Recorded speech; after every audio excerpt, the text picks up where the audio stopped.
100 kilometres along the coast from the Somali border, the islands of Manda and Lamu appeared beyond reach of even the most daring or desperate of pirates.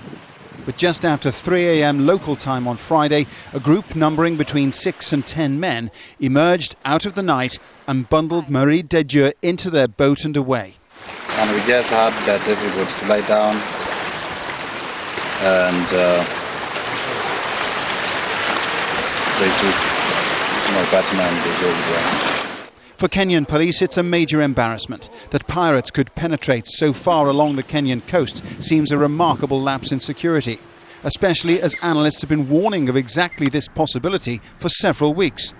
Kenyan police now acknowledge that increasingly effective anti-piracy measures off the Somali coast mean the pirates have turned their attention to softer targets. This is a new trend of crime that we are now seeing with the pirates along the coastline. And we relate it to the fact that a lot of stringent measures have been put on especially the ships that they have been hijacking in the past years. And therefore I think they see this as an easy target. Less than a month ago, on September 10th, a British man was killed and his wife abducted by Somali pirates who raided an exclusive Kenyan beach resort at Kiweyu. But Kiweyu is an isolated resort just 45 kilometres from the Somali border.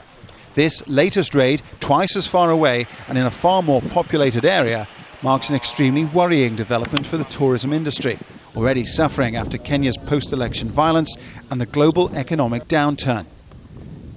Given the incidents in the last 3 weeks and the lack of actual security along the coastline in these resorts, I think people do really need to consider whether it is safe to be in that area, especially considering it's only 30 miles from the Somali border. France has now advised its citizens not to travel to the Lamu archipelago, its palm-fringed islands and unspoiled beaches now judged simply too vulnerable to piracy. Britain had already urged against all but essential travel in Kenyan regions within 60 kilometres of the Somalia border. Paul Brennan, Al Jazeera.